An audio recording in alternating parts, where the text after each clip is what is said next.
Hello everyone. इस video में हम रिलेटिव स्पीड के बारे में पढ़ने वाले हैं। ऑल्दो मैंने प्रीवियस वीडियो में आपको बता रखा है कि टाइप्स ऑफ स्पीड हमारे पास दो तरह के होते हैं। एक को हमने एवरेज स्पीड बोला था और दूसरा हमारे पास रिलेटिव स्पीड था। एवरेज स्पीड से रिलेटेड कॉन्सेप्ट और क्वेश्चंस मैंने प्रीवियस वीडियो में बता दिए, तो आज हम रिलेटिव स्पीड के बारे में बात करेंगे। देखिए, तो सबसे पहले हम ये समझ लेते हैं कि रिलेटिव स्पीड आखिर है क्या। तो रिलेटिव स्पीड क्या कहता है, जरा ध्यान से देखिएगा। हमें पता है कि जब भी हम कभी मूवमेंट दिखाते हैं तो मूवमेंट या तो आप सिंगल कर सकते हो या फिर किसी के साथ कर सकते हो। साथ होने का मतलब है क्वेश्चन पॉइंट ऑफ व्यू से मिनिमम दो ऑब्जेक्ट का। हाँ, आप दो के साथ तीन चले जाओ, चार चले जाओ, तो उससे हमें कोई लेना देना नहीं, हम दो की बात करेंगे। जैसे कि मैंने बताया कि एक डिस्टेंस यहाँ से यहाँ तक है हमारे पास, ये मान लो आपका घर है, ये अपना इंस्टीट्यूट है, ठीक है। अब देखिएगा, एक तरीका ये है कि जब अपने घर से आप इंस्टीट्यूट के लिए अकेले निकले, ये कुछ है, और जब आप अकेले निकलते हैं तो अपना इंस्टीट्यूट पहुंचने तक आपने स्पीड में आप वेरिएशन लाते हैं। कभी आप 4 किलोमीटर, कभी 5 किलोमीटर, कभी 6 किलोमीटर की स्पीड से चलते हैं। जब उन स्पीड को कंपेयर करके एक सिंगल स्पीड बनाया था तो हमने देखा था ऐसे स्पीड को एवरेज कहते हैं। लेकिन अब केस है कि अब अपने घर से आप दो लोग निकले, हो सकता है आप निकले, आपके पेरेंट्स निकले, या आप निकले या आपके दोस्त निकले। तब जब दो लोग किसी एक पर्टिकुलर इनिशियल पॉइंट से फाइनल पॉइंट की ओर चलना चालू करते हैं तो इन दोनों का स्पीड हमेशा एक समान नहीं होता। कभी ये आगे हो जाता है तो कभी ये पीछे, कभी ये आगे तो कभी ये पीछे, ऐसे ही कुछ होता है। तो जैसे मैं अपने घर से अपने दोस्त के साथ निकलूं, क्योंकि हमारे क्वेश्चन में सिर्फ दो ऑब्जेक्ट का मूवमेंट है, तो कभी वो आगे हो जाता है तो उसके उसके बराबर में आने के लिए मैं अपने स्पीड को बढ़ा देता हूँ। जब मैं आगे हो जाता हूँ तो वो अपनी स्पीड को बढ़ा देता है। तो कहने का मतलब क्या है कि जब एक ऑब्जेक्ट किसी दूसरे ऑब्जेक्ट के रिलेट में अपने स्पीड को जब मैनेज करता है ना, तो ऐसे ही स्पीड को रिलेटिव स्पीड कहते हैं। समझ में आया? तो यहां से एक पॉइंट आपका क्लियर हो गया कि रिलेटिव स्पीड के लिए मिनिमम टू ऑब्जेक्ट का साथ में मूव करना कंपलसरी होता है, तभी हम रिलेटिव का केस निकालते हैं। समझ में आ गया? रिलेटिव स्पीड का नाम ही रिलेट है, किसी एक ऑब्जेक्ट की स्पीड को दूसरे। अभी दो ऑब्जेक्ट कुछ भी हो सकता है, दो ट्रेनें हो सकती हैं, दो कार हो सकती हैं, दो बसें, जो भी हो, मिनिमम दो का मूवमेंट होना चाहिए। देखिएगा, क्योंकि मैंने आपको पहले ही बता रखा है कि मैथमेटिक्स में आप क्वेश्चन तब तक सॉल्व नहीं कर पाएंगे जब तक आइडेंटिफिकेशन ऑफ क्वेश्चंस ना पता चल जाए। क्योंकि हमें पता होना चाहिए कि दो ऑब्जेक्ट मूव कर रहा है तो वहां पे तुरंत रिलेटिव ही लगेगा और सिंगल एवरेज ही लगेगा। और दो बाद में हम इसके फॉर्मूले के हिसाब से सॉल्व कर सकते हैं। तो अब हमने समझ लिया कि रिलेटिव स्पीड है क्या। अब देखिएगा, रिलेटिव स्पीड दो टाइप्स का होता है। देखो यहां पर एक होता है सेम डायरेक्शन में, दूसरा होता है हमारे पास अपोजिट डायरेक्शन में। सेम डायरेक्शन कहने का मतलब क्या है, जरा ध्यान से देखिएगा कि दो पॉइंट है हमारे पास P और Q। एक तरीका यह है कि एक लड़का P से Q की ओर x किलोमीटर स्पीड से चल रहा है प्रति घंटे की स्पीड से, सेम ही पॉइंट से दूसरा भी एक बॉय है, वो y किलोमीटर स्पीड से चल रहा है। तो इस केस में भी रिलेटिव लगेगा क्योंकि दो अलग अलग ऑब्जेक्ट है A और B। तो इस केस में आप मान के चलो x ग्रेटर देन y है। तो इस केस में जब दो ऑब्जेक्ट सेम डायरेक्शन में मूवमेंट में होता है, इस केस में रिलेटिव स्पीड लगता है और इस केस में दोनों की स्पीड को हम माइनस कर लेते हैं। जो बड़ा वाला स्पीड होगा और छोटे वाले स्पीड से हम माइनस कर लेंगे। तो ये पहला फॉर्मूला होता है हमारे पास जब रिलेटिव स्पीड सेम डायरेक्शन में हो। जैसे दो ट्रेन का एक ही प्लेटफॉर्म से चलना, जैसे आपके सिलेबस में क्वेश्चन है, जब कॉन्सेप्ट ऑफ ट्रेन पढ़ेंगे तो उसमें भी मैं बता दूंगा कि क्वेश्चन आता है कि एक ट्रेन दिल्ली से मेरठ के लिए चली सुबह 8 बजे, दूसरी ट्रेन दिल्ली से ही वापस मेरठ के लिए चली लेकिन टाइम 9 AM है। तो बताइए कि दूसरी ट्रेन पहले ट्रेन को क्या इतने बजे क्रॉस कर लेंगी। तो इस केस में दोनों को डायरेक्शन सेम होता है। सेकंड एग्जांपल लूं, जैसे चोर पुलिस की कहानी। तो चोर आगे भाग रहा होता है, पीछे पीछे पुलिस। तो इस केस में भी हम सेम डायरेक्शन का यूज करते हैं। तो बस अब ये समझना है कि सेम डायरेक्शन में दोनों की स्पीड को हम माइनस कर देते हैं बड़े वाले स्पीड से। फिर speed equal to distance upon time आपको पता ही है। तो लेकिन यहाँ पे स्पीड की जगह हम रिलेटिव स्पीड का इस्तेमाल करेंगे जब दो ऑब्जेक्ट मूवमेंट में हो। ये क्लियर हो गया? अब अपोजिट में देखिएगा, जैसे बाद में हमारे पास फिर से कोई एक डिस्टेंस है P और Q। ऐसा हो सकता है कि एक लड़का P से Q की ओर जा रहा हो having speed x kilometre per our. Second boys हो सकता है, ये देखना कि Q टू P की ओर आए y किलोमीटर पर आवर की स्पीड से। समझ में आया? अब जरा ध्यान से देखिए, इस केस में जब रिलेटिव स्पीड निकालते हैं ना तो ये दोनों स्पीड ऐड हो जाता है, x plus y kilometre per hour. समझ में? फिर ये वाला distance speed equal to distance upon time का फॉर्मूला आप लगा लीजिए। लेकिन इस केस में ध्यान देने वाली बात है कि हम रिलेटिव स्पीड का यूज करेंगे। तो बस इन्हीं दो फॉर्मूले से हमारे बहुत सारे क्वेश्चंस हमारे सिलेबस में बनाए गए हैं।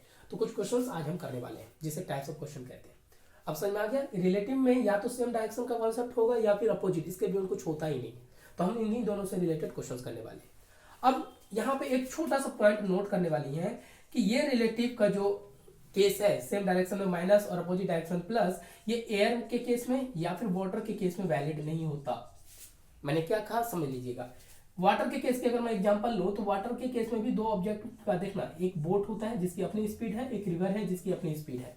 तो चूंकि यहाँ पर भी तो दो ऑब्जेक्ट है, लेकिन इस केस में हम इस वाले रिलेटिव स्पीड का यूज नहीं करते हैं, ना ही एयर में।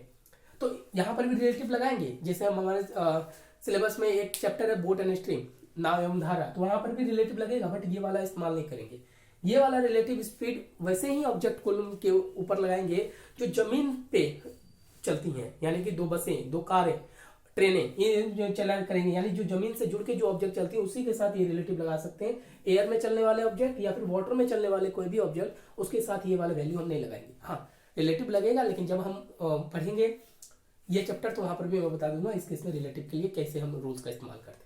खैर, अब हम इससे रिलेटेड कुछ क्वेश्चन कर लेते हैं। देखिएगा जरा, पहले हम अपोजिट के केस से कुछ क्वेश्चन सॉल्व करते हैं, उसके बाद हम सेम डायरेक्शन वाले से भी करेंगे। ये देखो,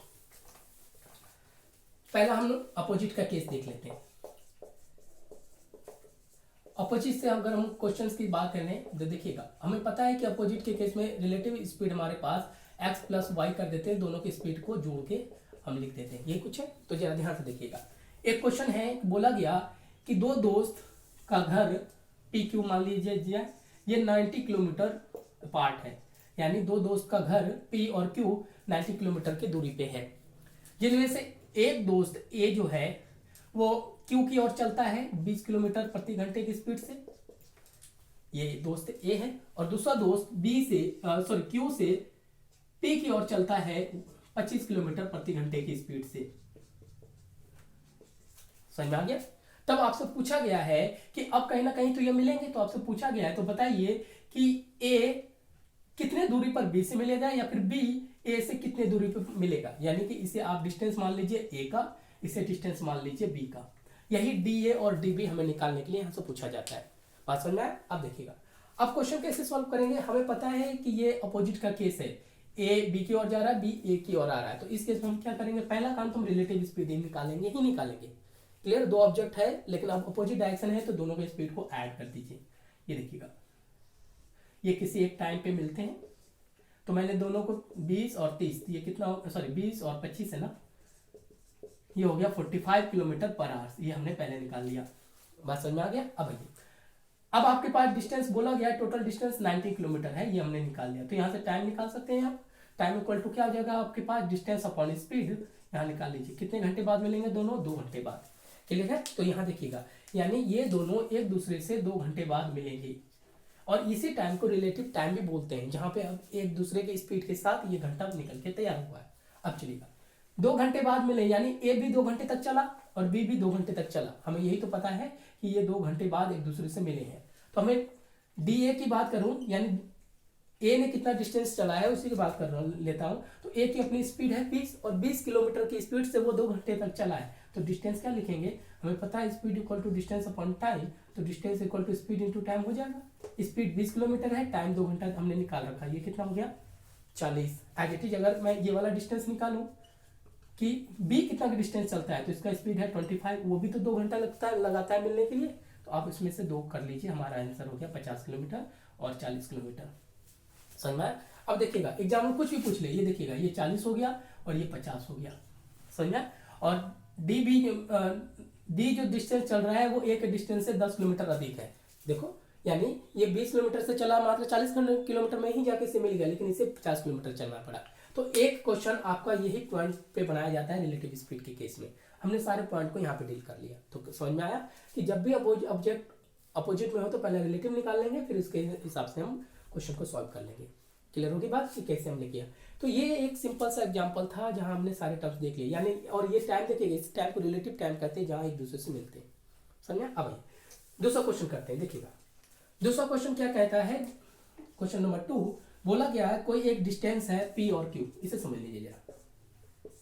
ठीक है, एक व्यक्ति P से Q की ओर चलता है 20 किलोमीटर प्रति घंटे की स्पीड से। क्लियर है। पी से क्यू के, और दूसरा व्यक्ति क्यू से पी की ओर चलता है, यहाँ पे लिएगा 30 किलोमीटर प्रति घंटे की स्पीड से। बात समझ में आया? अब आइए, अब इतना पता है कि दोनों कहीं ना कहीं एक टाइम इंटरवल पे मिलेंगे, कोई ना कोई एक टाइम पे तो मिलेंगे। लेकिन अब बोला जाए, अब देखना, एक टाइम पे मिले तो ये इसे ए मान लीजिए, इसे बी मान लीजिए, तो ये डी ए डिस्टेंस चलेगा और ये डी बी डिस्टेंस चलेगा।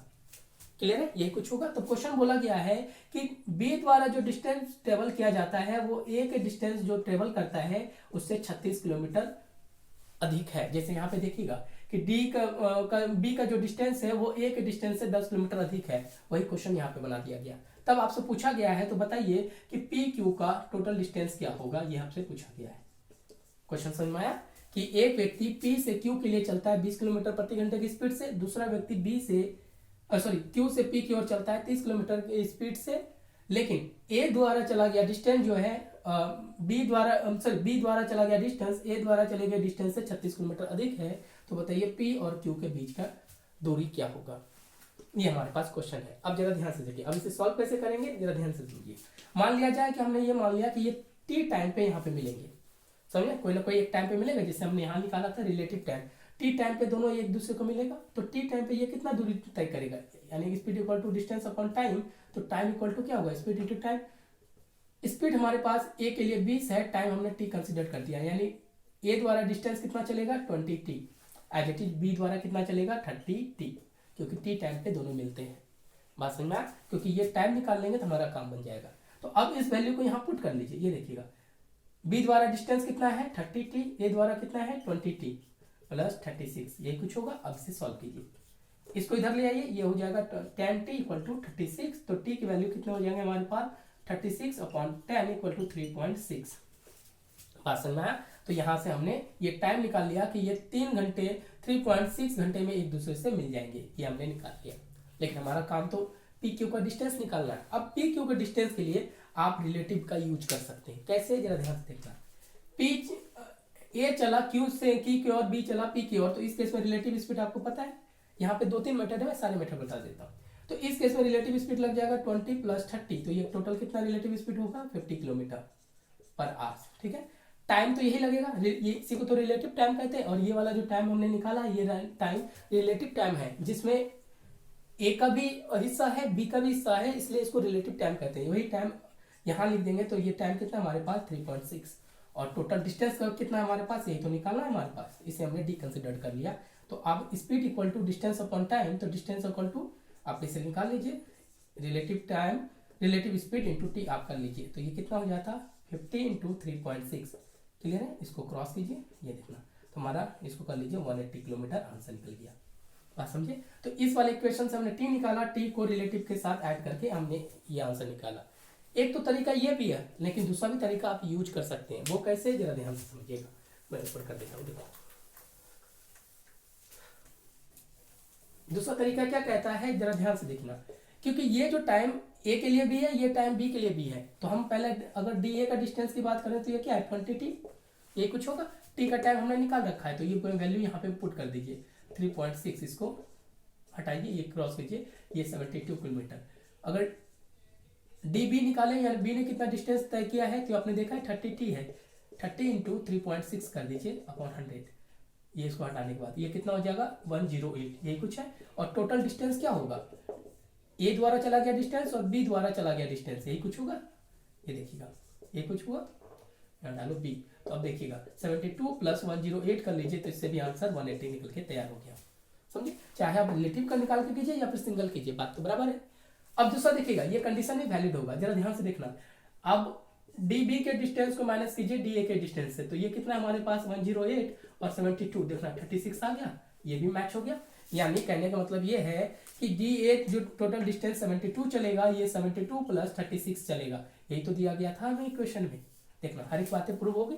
तो आप चाहो इसका इस्तेमाल कर लीजिए या इसका इस्तेमाल कर लीजिए, लेकिन पहला काम हमें टी निकालने की जरूरत थी, तो हमने वो टी निकाल लिया। तो इसे कहा गया हमारे पास रिलेटिव टाइम का इक्वेशन। आप जैसे चाहो इसे बना सकते हैं।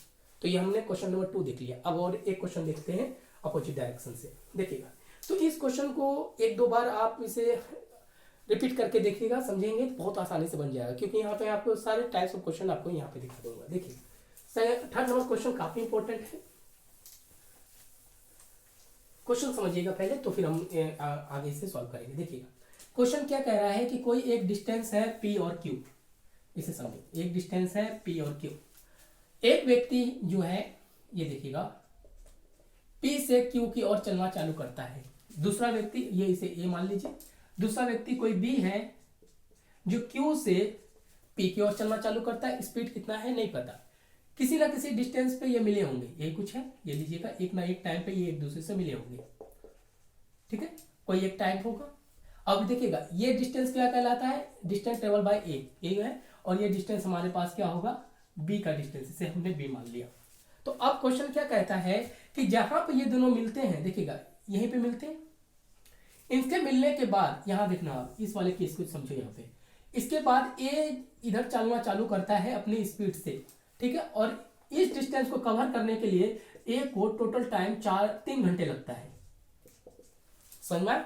और चूंकि मिलने के बाद, तब क्वेश्चन बोला जाता है कि जब ये मिलते हैं, मिलने के बाद ए को क्यू तक पहुंचने में 3 घंटे का समय लगता है। एज इट इज बी की बात करें, बी को मिलने के बाद, देखिएगा यहां से बी चलेगा इस डायरेक्शन में, मिलने के बाद, ये आफ्टर मिलने के बाद मैं यहां लिख देता हूं, मिलने के बाद बी को यहां तक पहुंचने में, यानी पी तक पहुंचने के लिए टोटल टाइम, यानी टोटल टाइम 4 घंटे लगता है। बात समझ में आ गया। तब आपसे पूछा गया है कि मुझे बताइए स्पीड का रेशियो, स्पीड ऑफ ए और स्पीड ऑफ बी का मुझे रेशियो बता दीजिए, ये आपसे पूछा गया है। समझे, क्वेश्चन समझिएगा। क्वेश्चन फिर से मैं अपने तरीके से समझा देता हूं कि एक डिस्टेंस है पी क्यू, एक व्यक्ति ए क्यू की ओर चलना चालू करता है, दूसरा व्यक्ति बी पी की ओर चलना चालू करता है। मिलने के बाद ए को पी क्यू तक पहुंचने, मिलने के बाद याद रखिएगा, मिलने के बाद ए को क्यू तक पहुंचने में 3 घंटे का समय लगता है, जबकि बी को पी तक पहुंचने में 4 घंटे का समय लगता है। तो मुझे बताइए इन दोनों का स्पीड का रेशियो क्या होगा। ये काफी इंपॉर्टेंट क्वेश्चन है और कई बार इस तरह से क्वेश्चन पूछे गए। पहला काम मैं इसको आपको प्रोसेस में बता देता हूँ, फिर मैं आपको ट्रिक भी बता दूंगा, क्योंकि उसी से हमारा ट्रिक भी बनके तैयार हो जाएगा। अब देखिएगा हमारे पास सिर्फ इतना क्वेश्चन दिया गया है और कुछ भी नहीं। तो अब जरा ध्यान से समझिएगा कि इस केस में मैं मान लेता हूं कि ए की speed x kilometre per our से और बी की speed y kilometre per our से ले लिया हमने। तो यानी कि जब ए मिला होगा तो इसकी स्पीड तो x किलोमीटर पर आवर से ही होगा, और ये डिस्टेंस कितना ट्रेवल करेगा, ये वाला डिस्टेंस db का डिस्टेंस ट्रेवल करेगा, कि जितना बी चल चुका है उसी डिस्टेंस को ये तो कवर करेगा।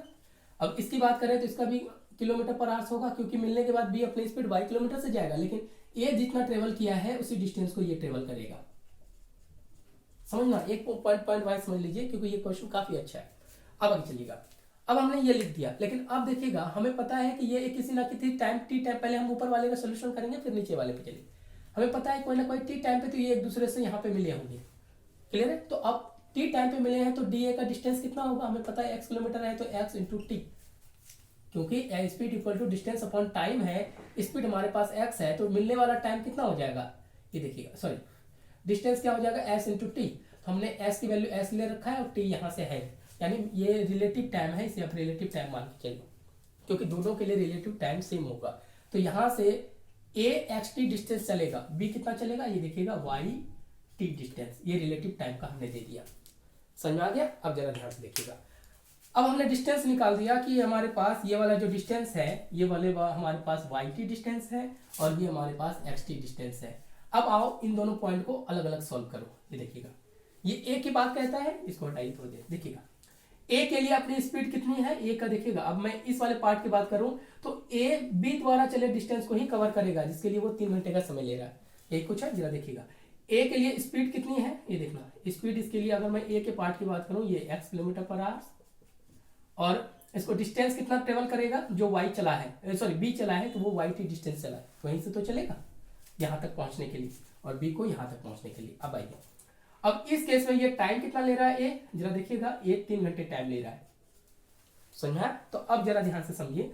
अब यहां से हम speed equal to distance upon time का फॉर्मूला लगा दें तो देखिएगा, speed equal to distance upon time, तो टाइम इक्वल टू क्या हो जाएगा, डिस्टेंस बाय स्पीड। तो टाइम, एक द्वारा टाइम 3 घंटा, डिस्टेंस है हमारे पास वाई टी और स्पीड है हमारे पास एक्स। टी ए की वैल्यू हमारे पास दे रखा है 3 घंटे, वाई टी और डिस्टेंस वाई टी, हाँ ये देखिएगा अपॉन एक्स निकल जाएगा। तो यहां से आप टी निकाल सकते हैं, क्योंकि टाइम दोनों के लिए कॉमन है, तो t इक्वल टू क्या हो जाएगा हमारे पास y/3x। क्लियर है? तो यहाँ से हमने, सॉरी उल्टा कर दिया मैंने, यहाँ से क्रॉस मल्टीप्लीकेशन कीजिए, 3x y यहाँ से हमारा पहला इक्वेशन हो जाएगा a के लिए। एज इट इज b के लिए देखिए, मिलने के बाद b p तक पहुंचता है, उसके लिए वो a जितना डिस्टेंस चलता है उसी डिस्टेंस को कवर करता है। तो इसके लिए b के लिए स्पीड कितना होगा, y किलोमीटर पहले निकाल रखा है, और ये डिस्टेंस ट्रेवल करेगा a द्वारा चला गया डिस्टेंस xt, और टी बी टाइम ले रहा है इतना डिस्टेंस चलने के लिए 4 घंटे। तो यहाँ से भी वही इक्वेशन बना दीजिए, टी बी इक्वल टू इस तरह से डिस्टेंस है हमारे पास xt अपॉन स्पीड है y किलोमीटर पर आवर, ये लीजिएगा। ठीक है, इसकी वैल्यू हमारे पास 4 गिवन है, xt अपॉन y, तो यहाँ से t निकाल लीजिए, t इक्वल टू क्या हो जाएगा 4y अपॉन x, ये इक्वेशन नंबर सेकेंड। समझ में आया कि कैसे हमने ये निकाला। अब देखिए, क्योंकि t इसलिए हमने कॉमन लिया कि दोनों के लिए जो रिलेटिव टाइम हमेशा बराबर होता है। अब देखना, इक्वेशन फर्स्ट और सेकेंड से आप क्या लिख सकते हैं, मैं यहाँ लिख देता हूँ, देखिएगा। इक्वेशन फर्स्ट और सेकेंड से आप लिख सकते हैं ये वाला पार्ट 3x अपॉन y, ये देखना ये वाला, और इसको ले लीजिए 4y अपॉन x, ये कुछ लिखेंगे। अब इन दोनों को सॉल्व कीजिए, ये इसको ले जाइए, y किधर ले जाइए, ये हो जाएगा x square upon y square, तो ये होगा 4/3। तो अब जरा ध्यान से देखिएगा, ये अगर x बाई वाई करूं तो ये ओवर रूट हो जाएगा 4/3, यानी कि x बाई वाई हमारे पास √4 इक्वल टू 3, तो हमारा हो जाएगा √3, तो 2/√3, क्योंकि 4 का √3 होता है, तो हमारा रेशियो क्या बन गया 2:√3, हमारा आंसर हो गया। समझ में आया? तो ये है हमारे पार्ट का आंसर। क्लियर है? तो इस क्वेश्चन को जरा ध्यान से इसे रिपीट करके 1-2 बार वीडियो देखिएगा, तो आपको समझ में आ जाएगा कि हमारा आंसर क्या हो गया, कि इनके स्पीड का रेशियो यही तो होगा। ए का स्पीड हमारे पास x है और बी का स्पीड हमारे पास y है, तो इसका स्पीड का रेशियो 2/√3 आया, यानी कि आप इसे 2:√3 लिख सकते हैं। समझ आया कैसे हमने इसे किया? लेकिन अब हमें इस तरह से प्रोसेस का इस्तेमाल नहीं करना, यहाँ से आप एक ट्रिक निकाल सकते हैं। ट्रिक क्या है वो देख लीजिए जरा। देखिए ट्रिक क्या कहता है कि जब हमारे पास v1 और v2 दो वेलोसिटी है, v1 और v2, तो टाइम का जो रेशियो होता है वो इसके इन्वर्सली प्रोपोर्शनल होता है, t2 √t2 अपॉन t1। ये देखिएगा, यानी स्पीड कैसे देखिएगा, अगर मेरी स्पीड कोई एक, इसे समझ लीजिए, कहने का क्या मतलब है, मेरी स्पीड 20 किलोमीटर पर आवर है और आपकी स्पीड 30 किलोमीटर पर आवर है, तो जाहिर सी बात है मेरे को लगेगा 4 घंटे का समय, तो आपको लगेगा 3 घंटे का समय, ऐसे कुछ है। यानी स्पीड कम है तो टाइम ज्यादा, वही काम है v1 अपॉन v2, यानी स्पीड कम है तो टाइम ज्यादा और स्पीड ज्यादा है तो टाइम कम, वही इसी रिलेशन को कहते हैं। तो देखिए, अगर स्पीड आपकी ज्यादा तो आपको टाइम कम लगता है, तो ये रिलेशन यूज कर सकते हैं। यहाँ पे स्पीड क्या है x/y, और देखिएगा दूसरे का टाइम कितना हमारे पास, ये हमने बोला था ये 4 घंटा था, ये 3 घंटा था, तो देखिएगा ऊपर डालो 4, नीचे डालो 3। क्लियर हो गया? क्वेश्चन में था हमारे पास कि इस डिस्टेंस को ट्रेवल करने के लिए a को 4 घंटे और इसको 3 घंटे लगते हैं, तो अब इसको कर लेते हैं √4 अपॉन √3, तो यहाँ देखना 2/√3 निकल के आंसर हो गया। समझ में आया? तो ये देखना आप डायरेक्टली भी आंसर कर सकते हैं, बस ये ट्रिक को याद कर लीजिएगा। ठीक है, कि स्पीड का जो रेशियो होता है √अंडर टाइम के इन्वर्सली प्रोपोर्शनल के रेशियो के बराबर होता है। समझ में आया? तो इससे हम ये निकाल गए। अब तो चाहे ये चीज मैंने यहाँ पे प्रूव करके दिखा दिया और उससे मैंने ट्रिक बना दिया। समझ में? तो ये हमने कुछ क्वेश्चंस देखे हैं जो कि अपोजिट डायरेक्शन से मूव करते वक्त बनाया गया, लेकिन अब देखिएगा कि हम सेम डायरेक्शन से भी कुछ क्वेश्चंस कर लेते हैं, तो ज्यादा आसानी होगा। देखिएगा, अब अपोजिट का समझ गए, अब कुछ सेम का समझ लो। सेम डायरेक्शन से कुछ क्वेश्चन कर लेते हैं, और सेम डायरेक्शन में हमें पता है कि रिलेटिव स्पीड माइनस होता है किलोमीटर पर आवर। अब एक बहुत अच्छा क्वेश्चन है, जरा ध्यान से देखिए। क्वेश्चन और फर्स्ट कराता हूं कि एक पुलिस है, यहां पर देखिएगा ये पुलिस है और एक चोर को देखता है। ये देखिएगा, एक चोर को देख रहा है जो कि इससे 500 मीटर की दूरी पे है। क्लियर है? और जैसे ये क्वेश्चन काफी बार पूछा गया है कि एक पुलिस और चोर के बीच का डिस्टेंस 500 मीटर है। जैसे पुलिस ने चोर को देखा, या फिर ऐसे को चोर ने पुलिस को देखा, तो ये 15 किलोमीटर प्रति घंटे की स्पीड से भागना चालू कर देता है और पुलिस इससे पीछा करता है 20 किलोमीटर प्रति घंटे की स्पीड से। ये कुछ हुआ? तो बताइए कि कितने टाइम के बाद पुलिस चोर को पकड़ लेगा। ये समझ में आ गया? तो अब देखिएगा, ये क्वेश्चन ऑप्शन डायरेक्शन का हो गया। अब यहाँ पे इसी रूल्स का अप्लाई करने वाले हैं कि हमें पता है कि दोनों के बीच का डिस्टेंस कितना है 500 मीटर है। अब जरा ध्यान से देखना, इस केस में रिलेटिव स्पीड लगेगा क्योंकि दोनों सेम डायरेक्शन में मूव कर रहा है। तो इस केस में हम क्या करेंगे, हमें पता है कि सेम डायरेक्शन में ये माइनस होता है, तो मैंने इसे माइनस कर दिया। क्या हो गया, 5 किलोमीटर पर आवर। ये कुछ है। अब यहाँ पे देखिएगा, टाइम निकालने की बात करूं तो जरा ध्यान से समझिएगा कि ये मीटर है और ये किलोमीटर पर आवर से। आपको पता है कि यहाँ यूनिट चेंज करना पड़ेगा, तो आप इसे मीटर पर सेकंड में कर दीजिए। 5/18 ये मीटर पर सेकंड बदल जाएगा। अब टाइम इक्वल टू क्या होता है हमारे पास, डिस्टेंस अपॉन स्पीड। ये कुछ होगा। डिस्टेंस हमारे पास 500 मीटर है और स्पीड हमारे पास 5 × 5/18। 18 को ऊपर ले जाइए, ये देखना 500 × 18/5/5। तो इसे क्रॉस कर लीजिए, ये कितना हो जाएगा 100। इसको क्रॉस कीजिए तो हमारा कितना हो गया 360 सेकेंड। क्लियर। अब इसे मिनट में कन्वर्ट करना है तो यहाँ पे 60 से डिवाइड कर लीजिए, क्रॉस हो जाएगा और इससे 6 से, यानी कि 6 मिनट बाद, यानी कि 6 मिनट बाद पुलिस जो है चोर को पकड़ लेंगी। समझ में आया, तो कितनी आसानी से बन के तैयार हो गया। तो ये चीजें समझ में चलना पड़ेगा कि सेम डायरेक्शन में हमें हमेशा पहला काम तो रिलेटिव को निकालना ही है, उसके बाद जो भी प्रोसेस होगा speed equal to distance upon time का यूज कर लेंगे हम। क्लियर है। ये एक सिंपल क्वेश्चन था। अब देखिए एक और क्वेश्चन दिखा रहा हूं मैं आपको, काफी अच्छा क्वेश्चन है, ये पूछा गया क्वेश्चन है। देखिएगा क्वेश्चन क्या बोला गया, क्वेश्चन नंबर 2 सेम डायरेक्शन का है कि ये देखो कि एक कार है,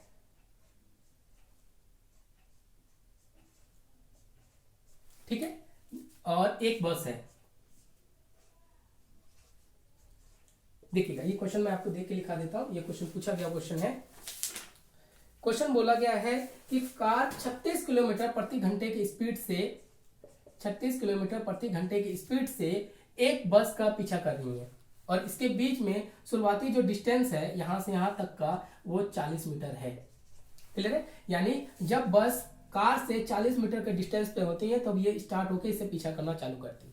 लेकिन अब बोला गया है 20 सेकेंड बाद, अब देखिएगा यहां बोला गया 20 सेकेंड बाद, देखना कार इसे पीछा करके यहां पहुंच जाती है।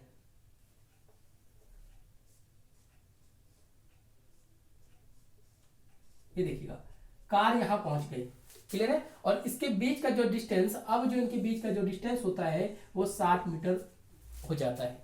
बात समझ में। तो क्वेश्चन समझिए क्या कहता है कि एक कार और एक बस, ये हमारे पास बस है और इसी ये कार है, कि बीच का डिस्टेंस 40 मीटर है। 40 मीटर की दूरी पर एक कार 36 किलोमीटर की स्पीड से बस का पीछा करती है, लेकिन 20 सेकंड बाद कार जो है बस को पीछा करके 60 मीटर अधिक दूरी पर चली जाती है। तो आपसे पूछा गया है कि बताइए स्पीड ऑफ बस क्या होगा। स्पीड ऑफ बस आपसे पूछा गया क्योंकि ये स्पीड तो हमें पता ही नहीं है। ठीक है। ये देखिएगा इसका स्पीड हमें निकालना है, तो हमने कंसीडर कर लिया कि इसकी speed x kilometre per our से, इतना तो हमें पता है। क्वेश्चन समझ में आया कि कार एक बस को देती है जो कि 40 मीटर दूरी पे है, 36 किलोमीटर से पीछा करना चालू करती है, लेकिन 2 सेकंड बाद कार जो है बस को क्रॉस करके 60 मीटर की दूरी पे चली जाती है। तो बताइए बस की स्पीड क्या रहेगी। ये कुछ है। अब जरा ध्यान से समझिएगा। इस केस में हमें पता है कि कार और बस दोनों सेम डायरेक्शन में मूव कर रही, तो पहला ही काम तुरंत लगाएंगे कि रिलेटिव स्पीड क्या होगा। तो आप रिलेटिव स्पीड क्या करेंगे, दोनों को माइनस कर देंगे, 36 - x किलोमीटर पर आवर। ये कुछ होगा। अब मैं डिस्टेंस की बात करूं तो टोटल डिस्टेंस कितना ट्रेवल करती है कार, ये देखिएगा। अगर मैं टोटल डिस्टेंस की बात करूं तो ये 40 मीटर प्लस 60 मीटर, क्योंकि 20 सेकंड में ये टोटल डिस्टेंस जो ट्रेवल करती है वो 100 मीटर करती है। क्लियर है। और इस टोटल डिस्टेंस करने में ये टाइम कितना ले रही है आपके पास, 20 सेकंड। ये कुछ है। मैंने सारे डेटा यहां से निकाल लिया। अब देखिएगा, अब चूंकि ये मीटर और सेकंड में, ये किलोमीटर पर आवर से, तो आपको पता है इसे हमें कन्वर्ट करना पड़ेगा यूनिट को। तो आप इसे मीटर पर सेकंड में क्या करेंगे, 5/18 मीटर पर सेकंड हमने लिख दिया। इतना काम हमने कर लिया। बस यही चीजें हमें समझना था। ऑल्दो ये क्वेश्चन काफी सिंपल था, लेकिन क्वेश्चन का जो लैंग्वेज है काफी टफ है। अब आइएगा, अब हमें पता है कि speed equal to distance upon time होगा। ये देखिए स्पीड इक्वल टू हमारे पास अगर सोल्यूशन करें डिस्टेंस अपॉन टाइम है, स्पीड की वैल्यू जो दे रखा है हमने वो लिख देने हैं, 36 - x 5/18। यही कुछ है। डिस्टेंस हमारे पास 100 मीटर है, अपॉन टाइम 20 सेकंड है। ये कुछ होगा। इसको हटा दीजिए। अब यहाँ पे देखिएगा, सॉल्व कीजिए, 36 - x, इसे क्रॉस मल्टीप्लीकेशन कीजिए, 100/20, ये पलट जाएगा 18/5। इसको इससे क्रॉस कीजिए, ये 5 और ये कट के चला तैयार हो गया। तो अब यहाँ देखिएगा, अब हमारा इक्वेशन क्या बना, 36 - x = 18। ये कुछ है। तो यहाँ से इसे माइनस कर दीजिए, 36 - 18 = x। तो x की वैल्यू क्या निकल गई हमारे पास, 18 किलोमीटर प्रति घंटा, यानी बस की स्पीड क्या निकलेंगी हमारे पास 18 किलोमीटर प्रति घंटे की स्पीड से ये मूव कर रही है। देखिए कितना अच्छा क्वेश्चन था, बस इस क्वेश्चन को सिर्फ कंफ्यूज करने के लिए लैंग्वेज बहुत ज्यादा बनाया गया है। तो ये था हमारे पास सेम डायरेक्शन से रिलेटेड क्वेश्चन। इसी तरह से आपके किसी भी बुक में जो भी बुक आप यूज कर रहे हो उसके क्वेश्चन को आप बनाएंगे तो आसानी से बन जाएगा। तो क्वेश्चन को जरा रिलेट करके चलेंगे, क्योंकि मैंने आपको बताया स्पीड रिलेटिव स्पीड में ये दो ही केस दिया जा सकता है, या तो सेम या फिर अपोजिट। तो कंफ्यूजन करने के लिए वो बहुत सारे टर्म्स का इस्तेमाल करता है, लेकिन आप इसे वन बाय वन करेंगे तो आंसर बन जाएगा। तो आने वाले वीडियो में इससे भी रिलेटेड कुछ अच्छे क्वेश्चंस भी करेंगे। Thank you.